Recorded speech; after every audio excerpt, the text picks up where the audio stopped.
Welcome back, Pokemon trainers. Professor Chaz here, the lab coat's on back order, and we're here in episode 32 of the Pokemon Blue playthrough. If you missed the last episode, you might want to go back and check it out. As you see from the team layout on the left side there, we actually added a pretty powerful legendary Pokemon onto the team. So I'm not going to say anything else. You're going to go back and check that episode if you're interested to see that capture take place. For the time being, let's do a team recap and let you know exactly what's going on here. So here we see level 38, our Sand/Rocky, with an attack stat of 100 finally. He did hit that last time. He's got Dig, Rock Slide, Cut, and Sand Attack. Here we have Jiggles the Wigglytuff, who was traded to us from our friend Evan, as you see, the original trainer. His attack stat is 61. He's only level 33, because I traded with my friend back before he went through Rock Tunnel. And you'll see this is the Pokemon he was going to use for Rock Tunnel. It's got Pound, Sing, Flash, and Defense Curl. Next we have Chirp the level 37 Pidgeot, with a speed of 88, not too bad. We're almost at the 90s, almost 100. Fly, Quick Attack, Sand Attack, and Whirlwind is the moveset. Here we see Snoozer. They're pretty much almost laid out perfectly on the layout, too. Level 30, Snoozer the Snorlax. An attack of 71, only at level 30. That's pretty good. Headbutt, Amnesia, Rest, and Strength is the moveset. Here we see our starter Pokemon, Shelbert the Squirtle, at level 38. He's got Surf, Ice Beam, Bite, and Withdraw. And last but certainly not least, the level 50 legendary electric Pokemon, Zapdos. We did add that to the team from the power plant. The special stat is insane, 138. He's got Thundershock and Drill Peck, and that's it for the time being. So after we captured Zapdos, we came back here to Cerulean City, and before we venture on to the next area we're going to, we're going to restock on some items because we burned through a lot of Pokeballs and a lot of Super Potions getting through that power plant. So is there anything I can sell first of all? I can pick up a rare candy. I can sell that easily. And Reflect TM25, I'm pretty sure I can buy them again if I need it, but I'm going to sell it anyway. 2,500, yeah. Just to free up a space, essentially, because my PC is pretty much jam-packed as it is. Alright, so we're going to go ahead and buy... We used up 20 Pokeballs, well, 23 technically. I'm going to buy 20 so we get back up to our... What I like to have is a standard level of 50 Pokeballs on hand, just because you never know when you're going to counter something pretty cool. And they actually don't sell Super Potions here, so we're going to take a quick detour over to Lavender Town, where I know for a fact that they sell Super Potions. Thankfully, we do have Fly on Chirp, so this is going to be a quick trip over. Going to stock up on probably another maybe 20 Super Potions, and then we're going to fly down to Fuchsia City. We can finally use our Surf move to get across the water and head to our next destination. So let's grab 20 of these Super Potions. I might even want to buy 30.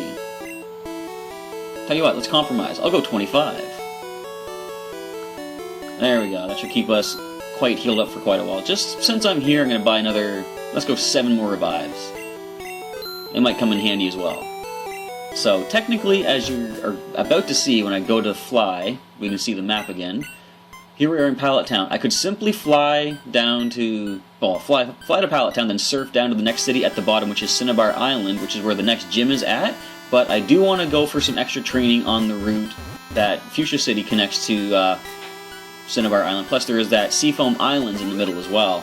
So there could be some possible new encounters there also. But for the time being, we're here in Fuchsia City, the Pink Passion Paradise, and now it's gone. So we have a couple of trainers, we can get some experience. Now since Jiggles already hit level 33, we need to get Snoozer trained up. We're going to start leading with him. In fact, I'm not going to lay out the team based on levels, I can just move them as necessary when they level up. Have to warm up before my swim. Good idea, you don't want to go swimming without warming up, you might get yourself some pretty good damage. I don't do a lot of swimming, so I'm not really speaking from any experience. I have no clue what I'm talking about. We're on par with this Tentacool, but given the fact we are a Snorlax, I'm going to actually maneuver some attacks around here. I'm pretty sure Strength is the faster. Or sorry, the stronger, not the faster. Let's go ahead and Strength. Of course, Constrict is not a bind attack, which means we do still get to Strength you back. Your defense shouldn't be able to handle this unless I'm mistaken, which I'm not. A quick knockout for our Snorlax, and he hits level 31. He did gain some experience while taking on, I think it was an Electrode, or maybe just a Voltorb in the power plant. Supersonic fails, thank you very much. And yeah, you got some pretty good defense. We're going to headbutt you now. Unless we hurt ourselves in confusion, which is certainly a possibility at this point, but we actually break through, land the headbutt. Shelter is Dunder. Mifflin. Alright, defeat the swimmer. All warmed up. Thanks, kid. I'm ready for a swim. Alright, and it's another trainer, it looks like. Some more training for our Snorlax. Wait, you'll have a heart attack! Well, that's kind of why the other guy was warming up, I'm sure. Unless, is he saying the water is so cold it'll like shock the heart? Which may be possible. Alright, so we easily outlevel this as well. Let's go for the nice powerful strength attack. Now hopefully we don't run out of PP as we're going through these Seafoam Islands, because that is a concern. Snoozer doesn't have a lot of PP on his attacks. But we do have a number of Pokemon to get us through there, of course. I think we'll probably be pretty fine. We break through the confusion, we do. We land that headbutt, and Goldeen is Dundee. I'm gonna stop saying that. And a Horsey. Uh-oh, you might slow us down. Not the bubble. Alright, we break through. This should drop the Horsey. I don't think your defenses are all that good. Shows what I know. Let's go with a headbutt. Oh no, now we'll start missing everything. We're confused, we're blinded. And we still break through and get the KO. Excellent job, Snorlax. Snoozer is the way to go. And a Staryu. We remember you from Cerulean Gym. Confused no more, we land the strength. I think your defenses can handle this if the Horsies could. Okay, I'm not a Pokemon master. Obviously, I have no clue what stats even mean and such. Ooh, that's chilly. It was a cold reception, to be sure. Watch out for Tentacool. Those whacking vertebrae will sting you, old school. Okay, Sea Route 19, Fuchsia City to the Seafoam Islands. Now, we can easily skip a bunch of trainers, but we're going to get as much training as we can along the way, just because the option is there for us. And first of all, a random encounter. First encounter on the route is the whacking vertebrate. Alright, it's only level 5. You know, I've said before, every little bit of experience really matters. I don't feel right knocking this level 5 out. I'm gonna let it go. The trainers will give us better experience anyway. I look at the sea to forget. Forget what? The land? Are you Team Aqua by any chance? Alright, Team Aqua sends out Horsey. Level 30, of course we're still out leveling. Oh no, you'll slow us down! It's funny, they're not getting the speed drops though, despite the fact that it wouldn't even really matter. I suppose maybe that's why the computer's probably saving those stat drops for when it really matters, you know, Elite 4 perhaps. But the smokescreen fails, we do get the KO. It's not that it failed, but the effect failed. And I think we're gonna have to miss this one. It's only fair. Yep, alright, so do we want to switch? You know what? We're going to Jiggles. We can get some more experience for our low-leveled... I say our low-level, temporarily he's ours. I will let you know a little bit of a spoiler ahead of time, but before we take on the next gym, I am going to be trading Jiggles back because, as I've said, I want to have Shelbert and Pikachu, my two main Pokemon, as the heavy hitters, the main Pokemon using in every gym. So I wouldn't feel right taking on Cinnabar Island Gym without Pikachu on the team. So Jiggles gets the drop on this Horsey. This actually works out really well for my friend Evan too, because eventually when we do trade back, ooh, traumatic, he gets a pretty high-leveled Wigglytuff. I'm looking at the sea to forget. You already told me that. Did you forget that too? So we're gonna just surf around a little zigzaggy pattern, see if we can find any other trainers.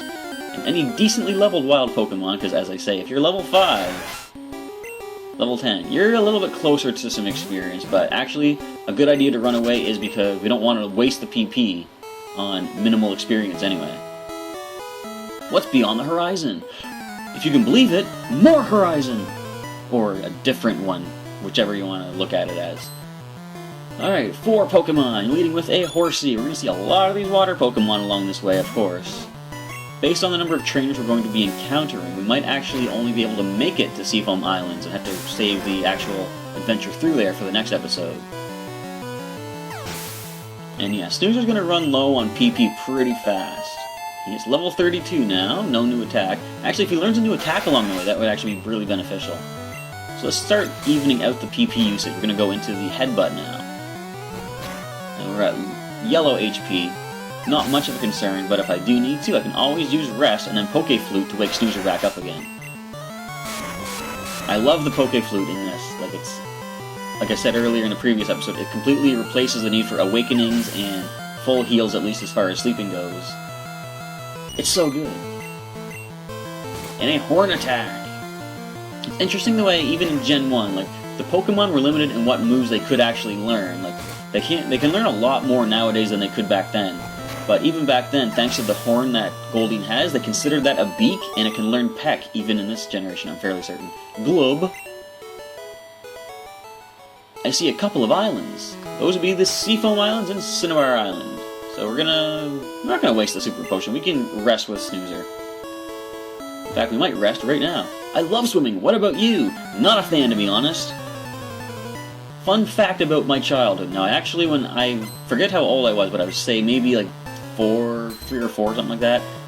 I was on vacation with my family in a nearby city, and we were staying in a hotel, and they had a pool, of course, and my father was in the pool, and I wanted to go in, so I started climbing down the ladder, and I was cautioned, be careful, you'll slip, and I said, no, I won't, and then I slipped, and I fell underwater, and my first instinct, of course, was to completely hold my breath, and like, you know, I didn't panic from what I remember, but eventually one of my parents picked me up out of there, and it was quite an experience, and for that reason, I've never really been a fan of going in the water. And I haven't been paying attention. I need to rest. Come on, we can handle this. Yeah, you didn't get a critical. We can survive this easily. Full heal. Isn't that always annoying when you're battling a Snorlax and you have it so low, you're like, I almost have the KO, and then it goes to sleep. Let's grab that Pokeflute and wake up. But yeah, for that reason, from my childhood, I've never really learned to swim. I've never been a fan of trying it. I don't mind going in the water, you know, to a certain depth, but overall, I'm more of a land-based guy. I'm more Team Magma. I never thought I'd hear myself say that. Can you stop double slapping? Alright, let's go ahead and strength it up. Water gun. That does nothing! So down goes the Poliwhirl. I think we've already seen one before in the playthrough, but that might have been the first time we actually encountered one here. Belly Flop! That hurts. If only you knew Belly Drum now. I can beat Pokemon at swimming. Ooh, that's actually not too bad. It's quite impressive, I must say. Alright, what is this wild encounter going to be? A decently leveled Pokemon? Or... yes, it is. Okay, level 35. It out-levels us. We're gonna strength it. Oh, you don't want to poison us. That's just mean. Alright, now, can the defenses handle this, though? It's got 3 levels on us. Nope, down it goes. I was hoping that would have been a level for our Snorlax, but oh well. I tried diving for Pokemon, but it was a no-go. You gotta wait till Gen 3. You're a little too far ahead of your time. 2 generations early. Alright, we got 3 Pokemon on this team. We got Goldeen first up. And let's go ahead and go for the 6 PP remaining Headbutt. Alright, our defense just fell, but that is not a problem. I don't think we have too much to worry about physical attacks from most water types. Snoozer hits level 33 and learns not a thing. Shelter. Let's go ahead and we could flinch this. And we actually don't. There's the clamp, so that is like bind or wrap. It's going to be a multi-turn attack. But it's doing minimal damage. We're going to be able to shrug that off. And now that Snoozer hit level 33, I can swap him out after this and start getting some more experience for Jiggles as well. So the final Pokemon is going to be a Seaking. This is our first time seeing this here. We can't really outspeed and flinch it. I'm just going to go for... I'm going to go Headbutt just because it has more PP. How much do we actually do to this? Yeah, 1 more Headbutt would do it. And the Horn Attack... ooh, critical. I was going to say, and our defense was lowered, but actually that doesn't really factor into critical hits. And the Swimmer is done. Help! Help! You have to fish for sea Pokemon. Oh yeah, I still have the rods. So we're going to swap some Pokemon around, and we're going to let Jiggles use up some PP to get us to the Seafoam Islands. They already came over this way. And what is this? We have some little markers. So we have a Tentacool, level 5. Once again, we're not going to waste the PP on this. And thankfully, whoops, Jiggles is not a fairy type in this generation, therefore we don't need to worry about any super effective poison attacks from these poisonous jellyfish. Oh no, I've been spotted. Look at them waddling up. Swimming is great, sunburns aren't. Man, you don't even know the half of it. So another fun fact about me, as we're getting into summertime now here in the world, I should say. Well, not the world, but in my portion of the world. You know, Canada, North America, what have you. I actually am not a super huge fan of the sun because I burn so easily. Like, I can put on, you know, sunscreen. It doesn't really matter that much. I just burn so easily. And this is a fun little thing I've always considered in the game of Pokemon. Now, when sunny day is up, to me, that always implies, you know, possible sunburn. If the sunny day is up and if a Pokemon uses Solar Beam, I believe Solar Beam should have a chance to cause a burn. Because think about it. It's considered like just a ray of light from the sun being focused and impacted on a target. That would cause a sunburn in real life, so it would be really cool if grass types had a move like that that could cause a burn. So maybe that's something they can incorporate into future games, because they quite often update the attacks and such with new effects. So it'd be cool if they actually put something like that in. Just a random thought that I had. Shocker! My boyfriend wanted to swim to Seafoam Islands. I can't speak today. So Jiggles going to switch back and let Snoozer get some more experience and use up some more PP. I think we're just coming to the bottom of this barrier here, as we encounter a level, what? Tentacool. 15. Still not worth the PP we'd waste on you. I don't mean to sound negative towards that Tentacruel. I'm sure it's... Whoa. I swam here, but I'm tired. Well, that's not advisable. You shouldn't swim out into the ocean and then get tired, unless you have some Pokemon to help you out. That's a life lesson for everybody out there. Always make sure you bring your Pokemon into the ocean with you. Do I want to rest? I kind of do. Oh no, they hardened. Our attacks will be less effective, but I want to get our HP back up. And of course, we're going to go with that Pokeflute. Immediate Wake Up. That is an OP combo. Except not really. Anyways, we do get our Snoozer back to full. Another Harden. So that's going to really waste the PP. Let's go ahead and just Strength away. We can land a critical based on our speed stat. Never mind. But actually, one more Strength will drop it. Even with that Harden, you're not surviving this one, Staryu. You are done. Alright, next we see a Staryu. Well, you got no Hardens up yet. You go for a recovery on the first turn. Big mistake. Headbutt drops the Staryu.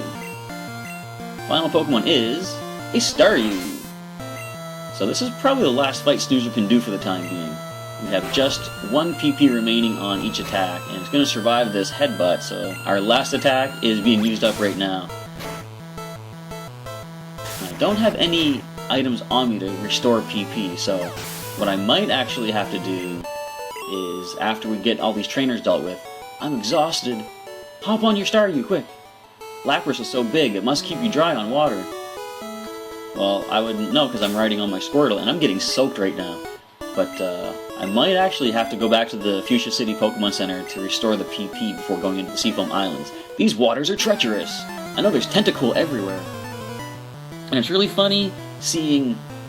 Of course, in Gen 1, there was only 151 Pokemon, so there was limited species that you could encounter. If you go surfing on water in games in Gen 6, you encounter so many different water types. Back here, as you've seen, we've only encountered, thus far, Tentacool. So it's just, I don't know, it's kind of funny how it seems like, you know, that is the only wild ocean Pokemon in Kanto. Alright, so we actually get through that Wrap Attack, and we land the Pound and drop the Tentacool with a critical. Completely unnecessary, but way to go, Jiggles. There's 5 Pokemon on this team. Well, just keep pounding away.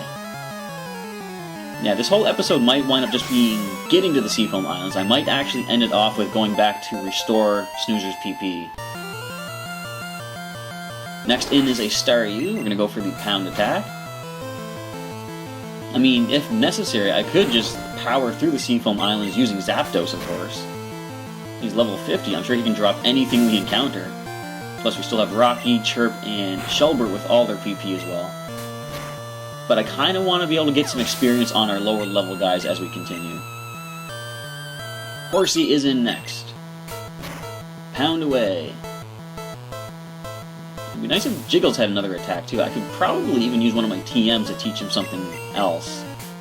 But I kind of don't like doing that for traded Pokemon because I don't know what the original trainer has in mind for a moveset, and I wouldn't know, you know, what to replace. So generally, Tentacruel.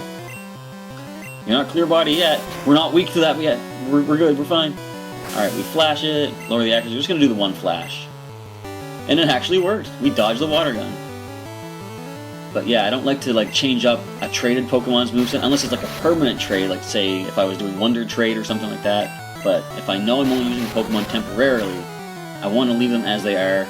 Plus, in later generations, if they were to learn a move, or try to learn a move as they level up, the original trainer can always just go ahead and use a heart scale to give it back the move that it didn't actually learn as I was training it. So we see a critical wrap is connecting against us now. It's funny, the water gun failed after a flash, but the less accurate wraps missed. And there's our slim chance to miss a full accurate move with Pound. Poison Sting connects. Did we get flashed or something?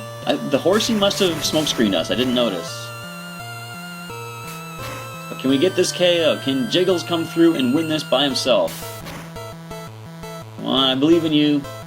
I used to believe in you. Okay, we're gonna switch. Let's go into Chirp needs the level next. You can wrap him if you want. He's gonna handle it much better, and we're gonna quick attack and finish you off. Or you just constrict. That might lower our speed. Doesn't matter. Quick attack, regardless. Drops the Tentacruel. And that trainer's done. The swimmer is out to sea without a paddle. I don't know. Ooh, dangerous. I got a cramp Glub Glub. Let's go ahead and Super Potion Jiggles. I keep saying Jiggy.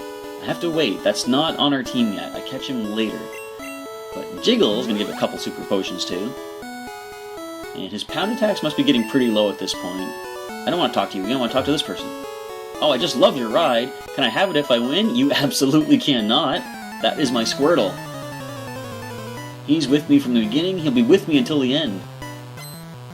Alright, what do you have? You've got a Poliwag for starters. And Jiggles, how many PP is your pound got? You got 13 left. I may actually just finish this final trainer here and go back and heal up and restore the PP. Maybe, I don't know. I might forge ahead based on how long this takes. I kind of like the idea of cleaning out all the trainers here and then just hopping right into the Seafoam Islands in the next episode. Level 36 for the Wigglytuff. He's looking pretty tough, if I do say so. Of course, he was looking his toughest back when he took on the legendary Zapdos single-handedly after my Sandslash blinded it with 6 sand attacks, of course. But think about it, we actually captured that Pokemon using only 2 of our own, and both of them under level 40. With a Pokeball, too. I'm quite happy about that, actually. So we did just get Tail Whip, our defense has dropped. This will hurt a little bit, but it isn't stab. Just like the fact that you just stabbed me with your horn in the form of a flying type peck attack. Like I was saying earlier, yeah, so since they have a horn, somehow that translates to a beak, and it's one of the few times in Gen 1, I shouldn't say few times, but one of the times in Gen 1 that a Pokemon naturally learns a move that's super effective against one of its weaknesses. A lot of the times you would have to use a TM to teach them something like that, like when I taught Shelbert Ice Beam. And Poliwag is the last Pokemon, just as we're running out of pound attacks.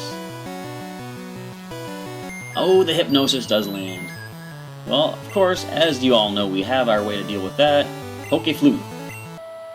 I should make use of those X accuracy sometime, too. You know what I could have done? I could have used that against Zapdos to improve Sing's accuracy. Well, too late for that now. Let's just pound away, drop the Poliwag. So we have a few minutes left in this episode. What I'm going to do is actually continue forging ahead further. Oh, I lost! Yes, you did. Thanks for the money. It's still a long way to go to Seafoam Islands. Oh, I wanted to get there by the end of the episode. Who do I want to actually lead? I'm going to put Chirp up front, just to start dealing with these trainers. And any powerful wild Pokemon we encounter. So we don't see anyone up here. We just look like we just skipped to the next route. Sometimes it doesn't show you the name of the route as you enter it, but sometimes you'll see a brief little pause as the new route is loaded into the game. And I did see the pause there. Level 20? We can get some experience off of you. Let's go quick attack. Watch this be the one Pokemon we need to level Chirp up again. Nope. Alright. No, I'm pretty sure there's more trainers on this route. There's one there. Let's do it! The water is shallow here, so we can basically stand if need be. Yet you're still in full swimmer mode. Leading off with a Shelter, a physically defensive Pokemon. I'm going to go ahead and fly against this first of all. Get as much power off as we can. Ooh! As I was saying, that's another instance where a Pokemon learns a move that they're naturally weak to. Ice is super effective against the grass weakness of a Shelter. I'm going to fly attack now too. Of course, when Shelter does evolve using the Water Stone, it becomes a Water-Ice type. Therefore, kind of covering its own weakness in that way too. Level up for Chirp, level 38. Final Pokemon is, there's that Cloyster I'm talking about. We're going to go ahead and fly once again. Now it's a Stab Aurora Beam, that's going to hurt a little bit more. And the defenses, yeah, it's going to survive pretty well against that fly attack. So at this point, that really hurt. We're going to switch around into, we haven't used Shelter yet. I could go Zapdos, but that's a little overkill at this point. Plus, Zapdos doesn't currently need the experience. Supersonic, alright, well that is kind of fine. Ice Beam is double resisted, Surf is 1 times resisted. Let's just go with the Surf. We actually hurt ourselves anyway, so does it really matter? Not at all. But we're going to keep on surfing away. Ooh, we break out immediately. Excellent. Now watch how much this doesn't do. Not bad. 2 more of those will actually get the KO. And Supersonic fails this time. Unless we get a critical, we're going to need a second Surf after this one. Or technically a third Surf, which we are going to need. If we can break through the Supersonic Confusion. Not just yet, we don't. Alright, come on, we can break through. We did it once before. Shelbert. Ah, there's 2 turns hurting himself. But this is it. This is the one. Nope, there's our 3rd hit. Now, percentages state we're breaking out of Confusion. Thank you, Surf Attack. Dropping the Cloyster. Now, I'm going to forge forward once again. I'm going to go for one more encounter. One more trainer battle. Ooh, Shelbert hits level 39. I should have used him against Zapdos. Just kidding. Splash. It's a Magikarp. Wild Magikarp appeared. Of course, Shelbert, as you all know by this point, is not going to evolve. He is our Squirtle for life. I wish I could ride my Pokemon. Well, you could ride Cloyster. It might just be uncomfortable. Here we see a Wild Tentacool at level 5. We're just going to let you be. We're going to leave you to your own designs. Okay, let's just deal with this trainer here, and we're going to head back to Fuchsia City. Why are you riding a Pokemon? Can't you swim? Have you not been listening to the episode? No, I can't swim. I mean, I've always said that, I never officially actually learned how to swim, but if a situation were to happen where if I was thrown into the ocean somehow, I'm pretty sure I could figure out enough to keep myself alive. I don't know that for sure, but in desperate times call for desperate measures, I'm sure I could manage somehow. Alright, so Horsey is next. We're going to fly attack against this as well. Might as well use up all the PP we can, because we're going back for a full heal at the Pokemon Center. It's going to be good to get Snoozer back up to fighting form as well, so we can start gaining some more experience. Ooh, Seadra!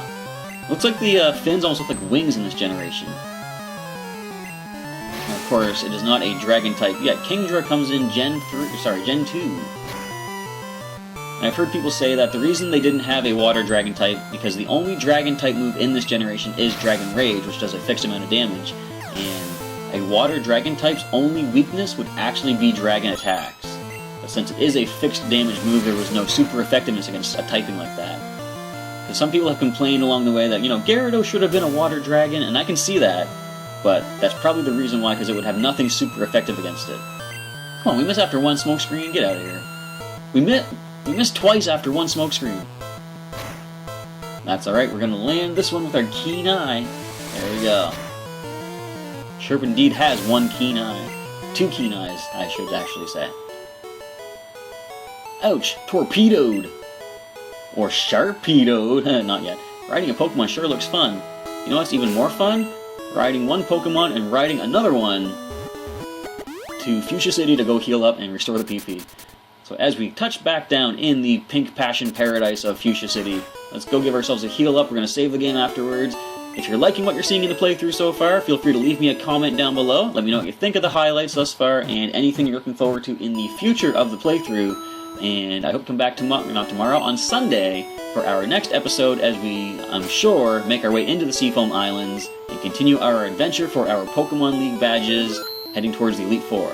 With all that, I want to say thank you for checking out today's episode, everybody, and I will catch you next time.